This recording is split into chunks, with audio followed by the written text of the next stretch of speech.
Hello, welcome back to Survival Saturday with Johnny Tiger on July 17, 2021. No uniform today because I am in a little bit of a rush, just about to step out and enjoy some dinner with some friends. So going to try to cut down on the preamble so we can get this done. And also, this is so I don't have to come home and do this when I'm drunk or whatever. Um, so Today, I want to quickly talk about the concept of the best defense. Now, I think all of us have heard that the strongest defense, the best defense is a strong offense. But there are some people that are going to say, is that true? I mean, when a really big guy is attacking me, do I really want to go on the offense? Is that really practical? Well, let me put it this way. Is your best option if running away is not an option. If you can, always run away. If you can, always talk yourself out of the situation, right? But when it comes down to the person is coming at you, really swinging at you, and you have nowhere to go, going on the offense is much, much better than standing here and try to aikido this crap, or try to uh, deflect this crap with some fancy Chinese kung fu technique. Uh, this is this is why. Okay, so I'm going to show you guys a very simple little experiment of human body mechanic and biology that shows you why is it so much better to go on the offense than to go on the defense. Take your right knuckle and put your left fist in the air and take your right knuckle and hit your left knuckle with it. Okay? Now, shake it out. If I ask you which one hurts more, right hand, left hand, which one hurts more? Unless you have an extremely disciplined mind, extremely disciplined brain, you will say the left knuckle hurts more. The right knuckle doing the hitting, the left knuckle doing the getting hit. Left knuckle hurts more. But that, you know it, I know it, doesn't make sense. Right? Because when two objects collide, both sides receive the same amount of force. So ideally, logically, both sides should hurt equally. Now, let's do this experiment in reverse. Now that you've shaken out your hand, put your right fist in the air. Take your left knuckle and hit your right knuckle with it. Now tell me which side hurt more. I'll almost guarantee you it's the right hand, the hand that's getting hit, hurting more. Okay? Why? Because one is action, one is inaction. Action always beats inaction. Right? Remember that.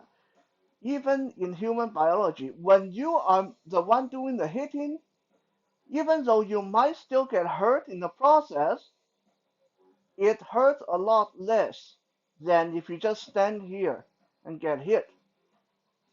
Okay?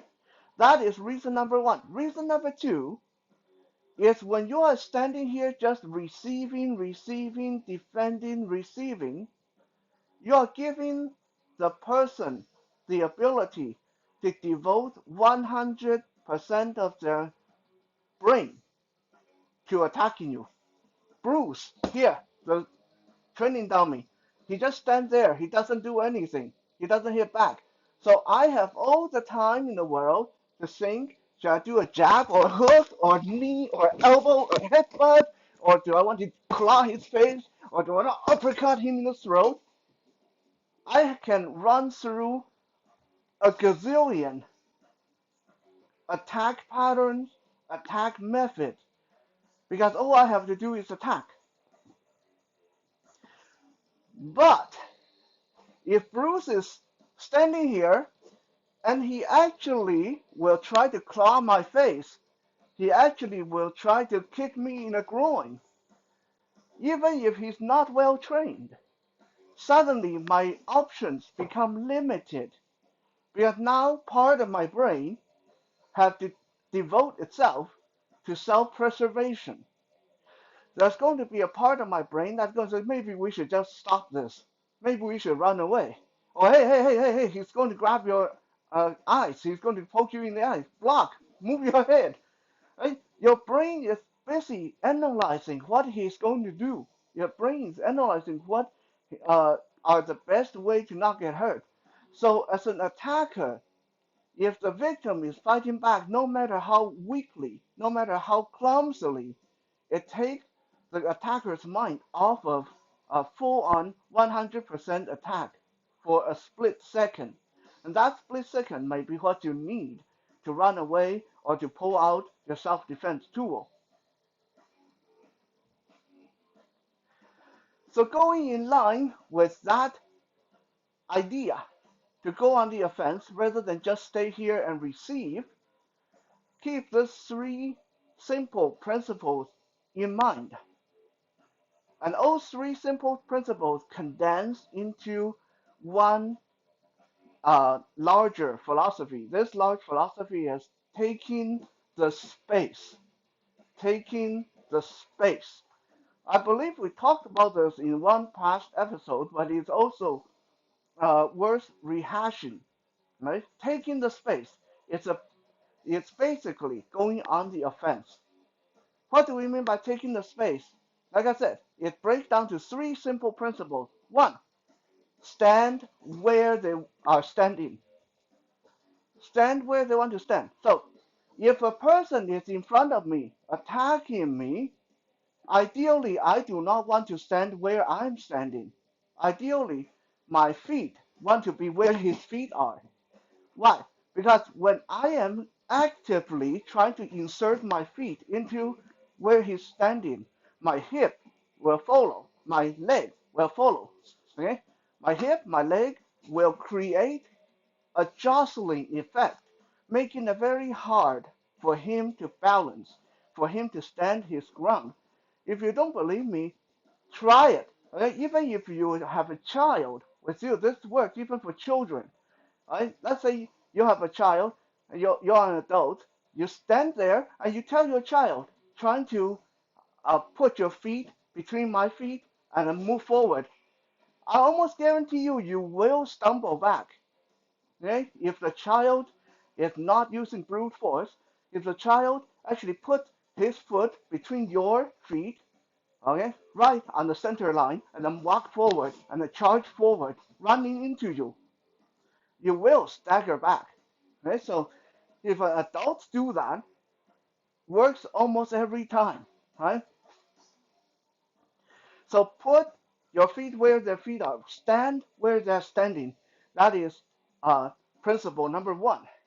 Principle number two, I want my head to be where the head is. I want my head to be where the head is. Why is that? Because no one ever punch or kick or elbow towards their own head. Our body is not designed to do that. Okay, so the safest place for me is to be exactly where he is at, where his head is where I want my head is. Right? Or I want to be behind him. Right? That is pretty good too. Okay, so I want my feet to stand in his spot. I want my head to be in his spot, which means I want him to move. Right? I want to move him. Because when he is busy moving to the side, stepping back, he is not thinking about hitting me. He's worrying about not tripping over something, worrying about not falling down the stairs. Okay? So that is one and two. Stand where they stand, get your head where their head is, actively take their space. But both of these will become uh, dangerous, counterproductive if you forget number three. Number three is you want to occupy the airspace between you and him. What do I mean by that? If I'm just trying to step into this person. If my I'm just trying to put my head where they are, of course this person all they have to do is grab my face or punch me in the face or try to get me in a choke. Okay? That's bad. But why does that happen? Because there's nothing between us. The airspace between us is clear, allowing him to punch, to grab, to slap, to hammer, to elbow, all that stuff. Okay? But if I occupy the air between us with my own hand, which means while I'm trying to step in, my hand is punching or slapping or extending between us. I fill up the space between us with my own hand.